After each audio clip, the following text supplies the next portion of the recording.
Hello everyone, this is doctor Jeevesh Yadav. तो AIPGD 2025 का preparation करते हुए अपन लोग मोस्ट इम्पॉर्टेंट जो 60 टॉपिक हैं वो अपन यहाँ पे डिस्कस कर रहे थे। और इस सीरीज़ को कंटिन्यू करते हुए आज की क्लास में हम लोग बात करेंगे टॉपिक नंबर 15 के विषय में। ठीक है, स्टार्ट करते हैं तो आज का। तो ये जो टॉपिक नंबर 15 है, इसके अंतर्गत सबसे पहले तो योग की परिभाषा आपको याद होनी चाहिए। ठीक है, तो योग की परिभाषा के अंतर्गत जैसे यहाँ पे आपका बताया गया है, योगश्च योगश्च चित्तवृत्ति निरोधा।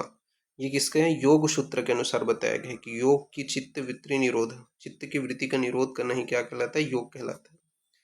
ठीक है, तो ये आपको याद रखना है। इसके बाद में बताया गया है सत्वम योग ऊचयेत। ये किसे? गीता के अनुसार है, तो सत्वम योग ऊचयेत। फिर बोला गया है योगा मोक्ष प्रवर्तक। ठीक है, तो चरक ने क्या बोले हैं? योग जो है मोक्ष का प्रवर्तक है। ये आपको याद रखना है, योगा मोक्ष प्रवर्तक।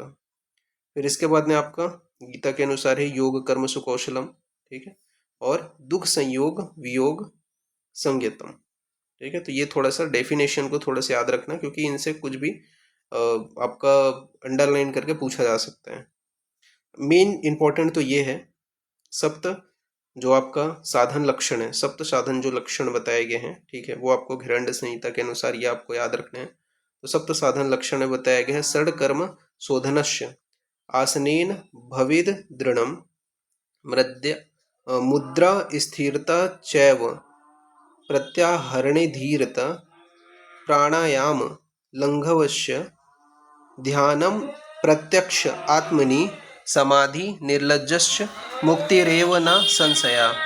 यहाँ पे आपका बताया गया है कि 6 कर्म के द्वारा शोधन, आसन द्वारा दृढ़ता, मुद्रा द्वारा स्थिरता, प्रत्याहार द्वारा धैर्य और प्राणायाम द्वारा लंघन, ध्यान द्वारा आत्मा का प्रत्यक्ष दर्शन और समाधि के द्वारा लिप्तता यानी कि वासना रहितता का प्रादुर्भाव होते हैं। इस प्रकार अभ्यास करने के उपरांत पुरुष के मुक्ति लाभ प्राप्त करने में किसी प्रकार का संदेह नहीं रहता है। तो यहाँ पे आपका मैच द फॉलोइंग में पूछा जाएगा कि जो घेरंड संहिता के अनुसार 60 कर्म के द्वारा किसका क्या प्राप्त होता है? 60 कर्म के द्वारा शोधन होते हैं। ठीक है, तो 60 कर्म के द्वारा क्या होता है? शोधन होते हैं। आसन के द्वारा क्या आता है? शरीर में दृढ़ता आता है। ठीक है, तो आसन के द्वारा क्या आता है? दृढ़ता आता है। मुद्रा के द्वारा क्या होता है? स्थिरता आता है। तो मुद्रा के द्वारा क्या होता है? शरीर में स्थिरता आता है। प्रत्याहार के द्वारा क्या होता है? शरीर में धीरता आता है। तो प्रत्याहार के द्वारा शरीर में धीरता आता है। प्राणायाम के द्वारा शरीर में लघ्वता आता है। तो प्राणायाम के द्वारा शरीर में क्या आता है? लघ्वता आता है।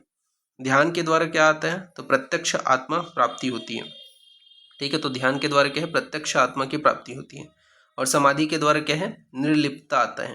ठीक है, तो निर्लिप्तता किसके द्वारा आता है? आपका समाधि के द्वारा आता है। निर्लिप्तता समाधि के द्वारा आपका आता है। तो ये आपको ध्यान में रखना है। ये जो मैच द फॉलोइंग में यहाँ पर से सीधा क्वेश्चन आएगा कि प्राणायाम किसके लिए है? तो लघ्वता लाता है कि धीरता लाता है या स्थिरता लाता है? तो ये जो है ना, ये 7 आपको अच्छे से याद रखने ही हैं। इसके अलावा प्रत्यक्ष आत्मन प्राप्ति जो है उसमें बोला गया है आत्मा का साक्षात्कार होता है। तो प्रत्यक्ष आत्मा प्राप्ति में क्या बोला गया है? आत्मा का साक्षात्कार होना प्रत्यक्ष आत्मा प्राप्ति है। निर्लिप्तता क्या होता है? अशक्तिहीनता। ठीक है, तो निर्लिप्तता क्या है? अशक्तिहीनता। घेरंड संहिता प्रथम उपदेश है। ठीक है, उपदेशक है। तो घेरंड संहिता, घेरंड जो है वो संहिता प्रथम उपदेशक है। घेरंड संहिता के अनुसार योग के 7 अंग बताए गए हैं। तो ये आपको याद रखना है कि घेरंड संहिता के अनुसार योग के 7 अंग बताए गए हैं।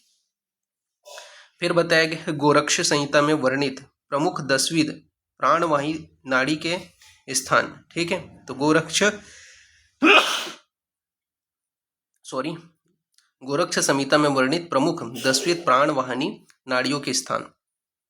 जैसे इंगला का जो स्थान है वो नासिका के वाम भाग में है। तो इंगला का जो स्थान है वो आपका नासिका के वाम भाग में स्थित होता है। पिंगला का जो स्थान है वो नासिका के दक्षिण भाग में स्थित होता है। तो पिंगला जो है वो नासिका के दक्षिण भाग में स्थित होता है।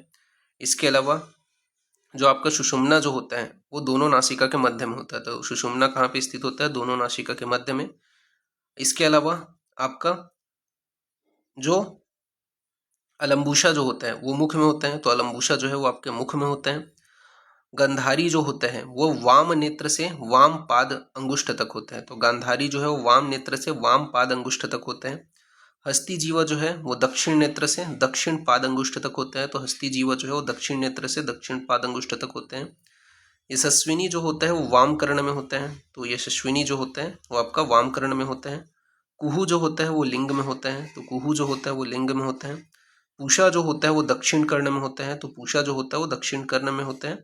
और शंखनी जो होता है वो गुद में होता है, ठीक है, मूल स्थान में, यानी कि शंखनी जो होता है वो गुद में होता है मूल स्थान में, तो ये आपको याद रखना है, ठीक है। इसके अलावा आपका ये सारे जो वर्णन है वो गोरक्ष संहिता के अनुसार बताए गए हैं।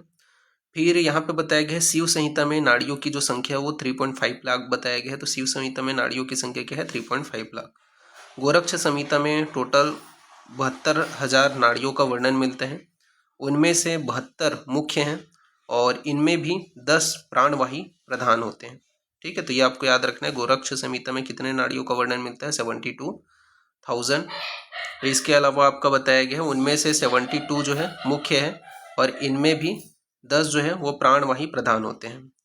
फिर यहाँ पे बताया गया प्रश्नोपशीत और दर्शनोपशीत में नाड़ी की संख्या 72,000 बताया गया। तो प्रश्नोपशीत, ठीक है, तो प्रश्नोपसद और आपका दर्शनोपसद में नाड़ियों की संख्या 72,000 बताया गया है।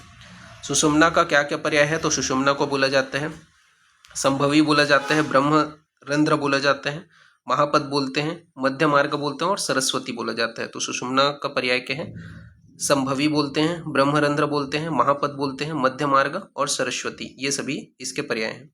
सुषुम्ना के 6 स्थान हैं, षडचक्र, ठीक है, मूलाधार, स्वादिष्ठान, मणिपुर, अनाह और विशुद्ध तथा आज्ञा। तो ये आपको याद रखना है, सुषुम्ना के 6 स्थान बताए गए हैं, षडचक्र, मूलाधार, स्वादिष्ठान, मणिपुर, अनाहत और आपका विशुद्ध आज्ञा।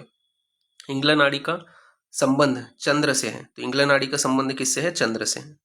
फिर बात करते हैं अभ्यंग के विषय में, तो अभ्यंग का यहाँ पे परिभाषा बताया गया है, अभ्यंगो मार्दव करम कफ वात निरोधनम धातु नाम पुष्टिजन्नो मृंजा वर्ण बलप्रदम। तो ये कुछ इंपॉर्टेंट पॉइंट है, इसको आपको याद रखना है कि अभ्यंग का परिभाषा क्या है। तो अभ्यंग क्या है, मार्दवकर होता है, कफ वात निरोधक होता है, धातु नाम पुष्टिजन्नम मृंजा वर्ण बलप्रदम, ये सुश्रुत का कथन है। उदावर्तन का लाभ क्या बताया गया है, तो वात हरम कफ मेदो विमलापन स्थिरीकरण अंगानाम त्वक प्रसादनम परम। उदावर्तन कफ हरम मेधसा प्रविलियन, ठीक है, तो ये अष्टांग संग्रह ने बोले हैं, यानी कि सुश्रुत बोलते हैं कि वात हर होते हैं, कफ में विमलापन, इसके अलावा स्थिरीकरण, त्वक का प्रसादन करने वाला जो होता है उदावर्तन होता है, ये सुश्रुत का कथन है। जबकि अष्टांग संग्रह ने बोला है उदावर्तन जो होता है कफ हर मेदस प्रविलियन, ठीक है, तो मेद का प्रविलियन करने वाला होता है और कफ हर होते हैं, ये अष्टांग संग्रह ने बोले हैं।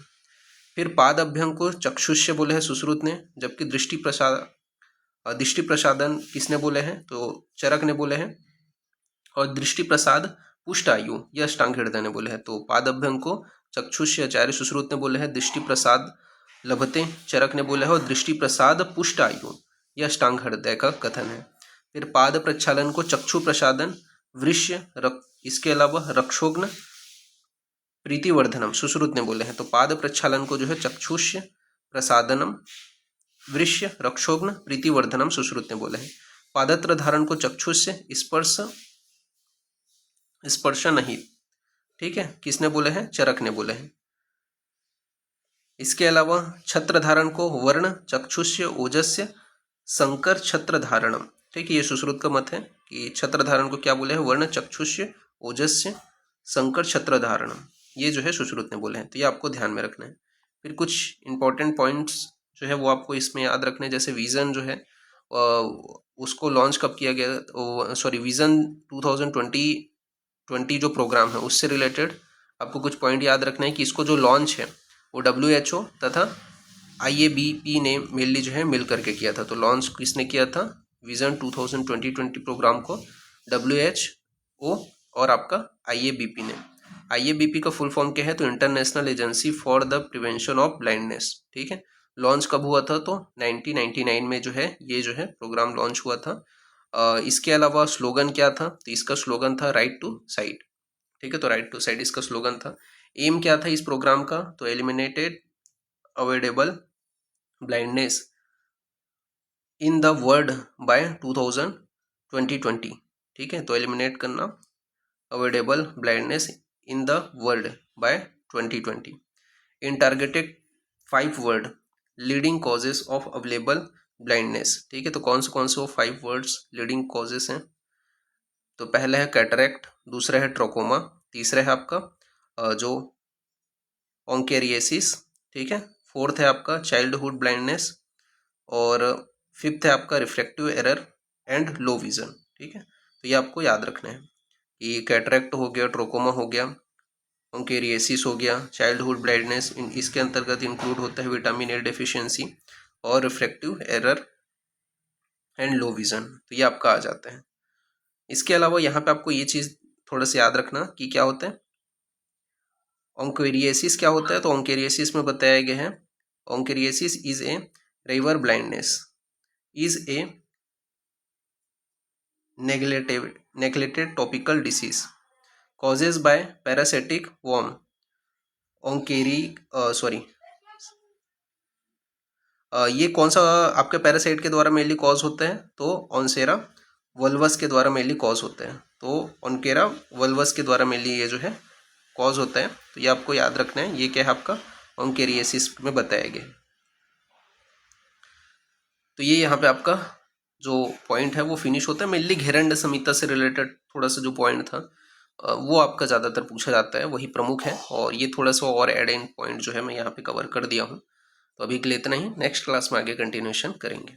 ओके, तो फिर ठीक है, थैंक यू क्लास।